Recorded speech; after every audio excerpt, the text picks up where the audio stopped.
Happy New Year, everybody. It's been a while since I last did a video, so, start of the new year, New Year's resolutions. Let's get another video out. Give you an update of what's been happening over the past 6 weeks or so since I did the last video. So, just had my third chemo session. So, we're going to talk about today, the last, 6 weeks, what it's been like having lymphoma. Okay, so where we left off, I had just gotten my second treatment, and then they let me go home, spend some time with my brothers because they were here to visit me. And then I had my second treatment. So after that, I came home, and it was the same as before. Like the first couple days, it's kind of weird. The sleep is just really off. So you have these 3-week cycles, and the first couple days after you get your chemo, they're giving you some kind of steroid, cortisone or something. And maybe it's because of that, I don't know. But anyway, for the first couple of days after it, I always have very weird sleep patterns. Like actually this whole time, sleep's been kind of an issue because it's just, you'll sleep in the day for hours, or then at night you'll be wide awake. That's weird, been weird for me. But anyway, the first couple of days after is usually like really weird with sleep. So I had that. And then after a couple days, I had about a week of just having no energy, feeling really drained. And that's typical. That's continued on, like, even after the third session. And then, I felt good for about 2 days, and then got an infection again. I didn't really know it was an infection this time. I just started feeling like I was getting a fever. And, I kept asking my wife, I was like, hey, can you, measure my temperature? It feels like I'm getting a fever. So she measured a bunch of times. There wasn't a temperature at first, and then as soon as we got over, a certain degree, measuring the temperature, we immediately went to the hospital, and so it turns out I had another bacterial infection in the blood now, which they call sepsis, which is really dangerous if they can't take care of it. And so I spent about a week and a little over a week in the hospital where they were just treating that, and then I got my third session. So to recap all my sessions so far, it's kind of been the same deal. Like I haven't even made it through a cycle without getting an infection. Hopefully this time I'll make it. I still got about another 2 weeks. But anyway, so they took care of the sepsis infection. Then I got my third treatment. Now I've been back home. It's been much of the same thing. So it's been, the first couple days couldn't sleep at all. Then the next couple days, just very, very low energy. And now start getting back on that upswing, starting to feel a little bit better, have a little bit more energy across the day, maybe being able to sleep a little bit better. So that's kind of the recap of everything, the overarching view of everything that happened. And that was my third session. So then I was in the hospital. They, the last couple times I've had an allergic reaction to rituximab. This time it was the same thing. They had a very low doses, gave it to me over a course of a day or two, and then gave me the regular chemo treatment. And then I got out finally after spending about 2 weeks in the hospital, and was able to go home for Christmas. And so that was nice. Able to have Christmas at home with my wife, and then celebrate the New Year's with her sister and her sister's husband. They came to visit us. So it's been a nice last couple of days. And so I think now what I'd like to talk about are the symptoms particularly. Because I think if I had just been diagnosed with lymphoma, like one of the things I was looking at is like, what are the symptoms when you go through the chemotherapy and that kind of stuff. So I kind of want to talk about that a little bit to give maybe people that have lymphoma a little bit of a perspective on what can I expect. I mean, obviously everyone's going to be different. Like with me, I'm having all these infections, which I don't know how typical that is. I do know when I asked the doctor, he did say it's like this is something that happens regularly with our cancer patients. So it didn't seem like it was some kind of crazy outlier event. So getting to the symptoms, for me, the biggest symptoms I've had have to deal with water ascites, what they call ascites when it's in your stomach, or pleural fluid when the water or fluids are in your lungs, and they call them pericardial effusions or something when it's around your heart. So for me, that's been all my issue, is just basically just water all over your whole body. And now some of the water, like the water on the heart, was definitely from lymphoma, it seems. The water in the lungs is kind of debatable because that could come from lymphoma. It could also come from my other chronic issue, which is the liver disease that I have. And water in the stomach seems like it probably is coming from the liver disease and, not from lymphoma. And so that's been my biggest issue. And I would say if I had it without the water, and now it's particularly because after the first treatment, it seems like the therapy is working. So there hasn't really been much fluid in my lungs, and I haven't had any more fluid on my heart.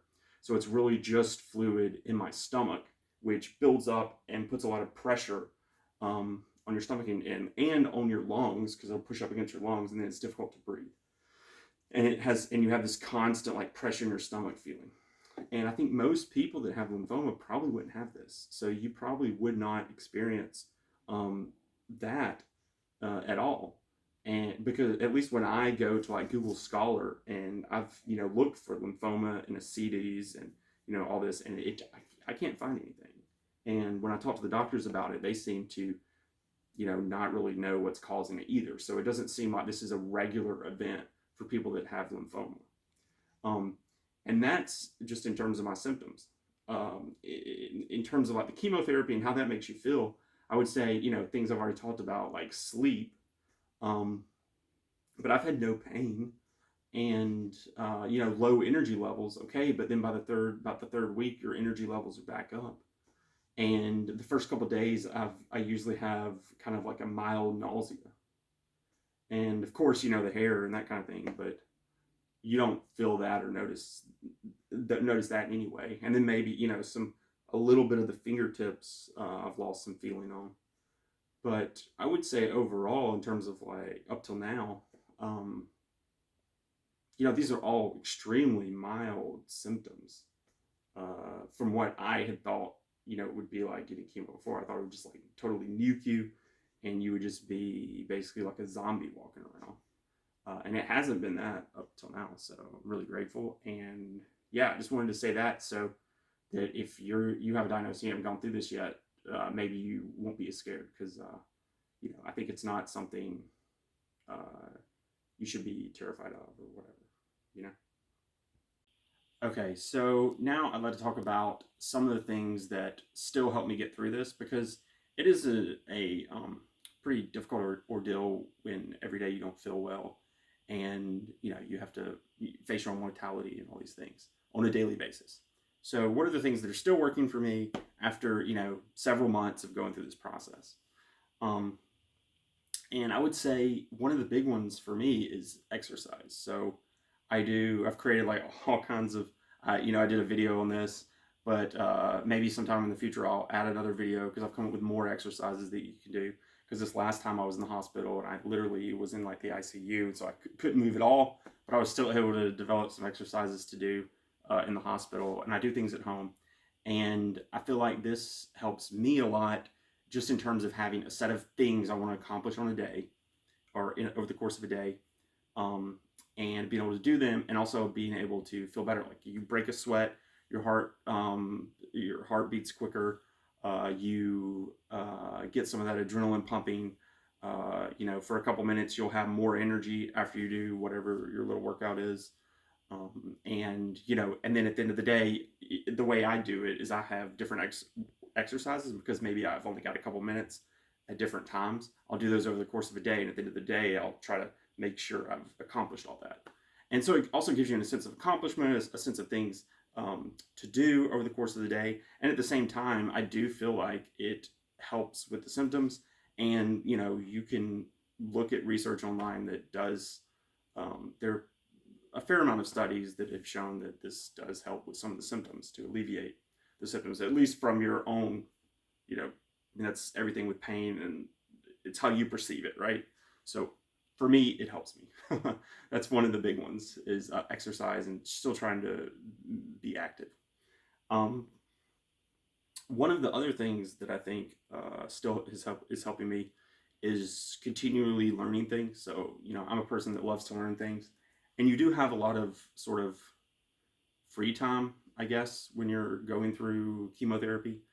in the sense that when in those times where you're not sleeping and you're not too tired to do anything, you know, you'll have whole days where, you know, normally you'd be at work and then you'd be exhausted when you get home and you basically just watch TV and go to sleep or something. So you'll have a whole day where it's like, okay, well, I actually have energy today and feel good. So what can I do? And I think, you know, for me, it's been, you know, I love learning languages and I love mathematics. So I've just been able to spend a lot of time studying mathematics and, you know, delving deep into, you know, things like group theory and abstract algebra and stuff like that, which is fascinating. And then also learning Japanese, which is a language I've been wanting to learn for a long time, tried multiple times to learn and always failed. And this time I've been able to spend more time learning it and actually, you know, broken over at least some small barriers to the point where I can kind of understand simple conversations and some YouTube videos and things like that. And so that also gives you a, you know, a sense of accomplishment when you're able to learn new things and having new experiences. So, you know, for you, that might be something completely different. Whatever you enjoy, maybe you wanted to learn piano, maybe you wanted to, I don't know, geography, whatever, or read different types of books. But I think also having something like that can help you get through the more difficult times. At least it has for me. Okay, so another thing is to have a good support system around you. I think I've said this before in other videos, but like, you know, my wife helps me a lot. Also, all the doctors I have, I feel very comfortable with and trust them. I think that's super important when you're going through something like this. I feel like I can talk to them, tell them what I'm feeling, and they'll listen and then respond, you know, and maybe adjust things accordingly. I mean, they've done that. So I think having doctors you trust is really important. Having, you know, your family around, like over, you know, my brothers have come to visit me over Christmas. My sister came to visit me, which was great because, you know, she's the smallest one in our family, or like the youngest one. And, you know, I hadn't really spent a lot of time with my sister just because, you know, I moved away from the United States when she was still really young. So she was just, you know, a tiny little kid.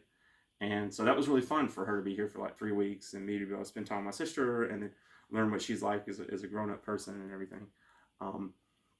But anyway, like the main point is having people that you care about, that you love, that are important to you in your life over this time and being able to spend time with them. I mean, I think the worst thing would be having people that are negative or bringing you down or, you know, where you feel pressured or depressed or in some way upset after you've spent time with them, you know. Surround yourself with people that you trust, that you care about, and that, you know, have the same for you. And then I think another thing that is important, at least for me, but I don't know if this works for other people, but I've always got like, you know, even, you know, when I work full time and everything, I've always had side projects I've been working on. And this kind of goes back into that sense of accomplishment, but you know, I've been able to spend more time working on those side projects, some software applications and things that I've been wanting to build over the years. And you know, seeing those progress and slowly get better and better, and being able to release them into the world. Also art. So I used to do a lot of art. Been able to start doing a little bit more paintings and drawings and that kind of stuff. And again, you that sense of accomplishment of still being able to create things and do things helps at least me tremendously feel like, oh, I can't wait for tomorrow. You know, regardless of what I'm going through right now, it's like, well, you know, I love today because I'm able to work on these things. I'm able to spend time with people I care about. And I think making sure you have things like that really helps take you through the more difficult times, you know, because even when you're in the hospital, or at least I was in the hospital for 2 weeks, I was still able to work on these projects, still have a sense of accomplishment, you know, instead of just laying there for, I mean, I think it would be extremely depressing if I didn't, for me at least, if I didn't have any of these things I was learning or the projects I was working on or the exercise goals I had each day, because then you'd just be laying there in the bed with nothing to do, except maybe like just watch TV, which after a while, you know, you can't do that anymore. Anyway, those are just some of my thoughts about things that I've noticed that help me get through the more difficult times and still have a positive attitude and enjoy life, you know, which is kind of what you want to do. Okay, we're going to close out with some questions that a friend of mine sent me. And feel free to leave questions in the comments section, and I'll try to answer them. So on the videos I do. So here's the first question. It says, did every hair on your entire body fall out? What was the hair loss process like, and how long did it take from start to finish? How long did it take from start to finish to lose it, all of it? Yeah, so as you'll notice, pretty much all my hair is falling out. I think maybe you can see a little bit of something trying to grow there, but most of it's gone.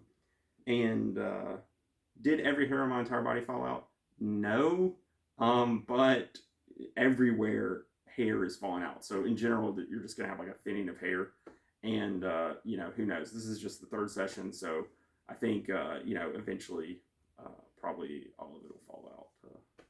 So far, my eyebrows haven't completely fallen out, my eyelashes and stuff, but it's probably coming. I don't know. And then he asked, what was the process like? How long did it take? Like, did it all fall out at once or whatever?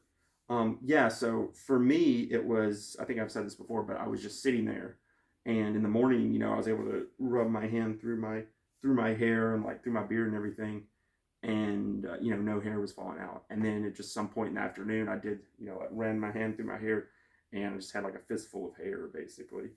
And the same thing with my beard. It just kind of like all started falling out at the same time in the afternoon. So that's what it was like for me. And yeah, I didn't just like leave it like that for a couple of days, and just because I was sitting at my desk and like everywhere I go, it would just be hair kind of like all over the place. So what I did is I just shaved it all off immediately. And I noticed like even over the next couple of days, like my beard and my head, if I swipe my hand through it, I'd still get like the tiny little hairs, because I just took, just a razor and just buzzed everything. So yeah, that was the hair fallout process.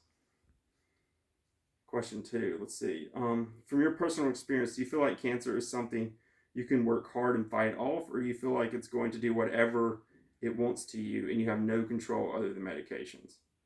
That's a good question, I think. So I feel like there's nothing you can do. Obviously, like if you could do something like think cancer go away and it would go away, that would be great. But it's going to do whatever it's going to do. The medication is going to work or it's not going to work. So my view has been just, I want to put it in, give myself the best probabilities for success possible. So that means basically doing exercise, trying to eat and live as healthy as possible, but just not going insane overboard with it. Especially when there's no research backing it up, because still want to enjoy life. And yeah, I don't think there's anything you can really fight or do. So it's gonna, and so my view has been, and this works for me. This probably won't work for a lot of people, but it's like, yeah, you're pretty much dead. The question is just when is it going to happen? So great, it's fantastic if everything works and the time, your exit time is like 50 years from now. Fantastic. But it could not work, and it could be 5 days from now. So how do you deal with that? Well, for me, it's just staying in the moment, loving the day, still planning like I'm gonna have time and everything. But yeah, I don't have any kind of feeling that there's anything I can personally do to stop it. I mean, it's at a cellular level. I have no conscious awareness of it. All I can do is do the best thing the doctors recommend, and then try to prepare my body in the sense that it gives sort of the treatment the best probability of success. And that's kind of my view on it. Okay, so in summary, life is awesome. I'm doing pretty good. I'm really looking forward to 2022. And yeah, so the next session comes in a couple weeks. Hopefully I'll be able to do a video couple days or a couple weeks from now. And yeah, I'm really excited about the new year. I mean, I'm looking forward to completing my projects, to reading my first manga book, watching my first anime completely in Japanese, which will be fun. Creating some more art projects. We'll see how much of that I can get to, but those are some of the things I'll be working on in the coming year. Y'all have a great new year. Bye.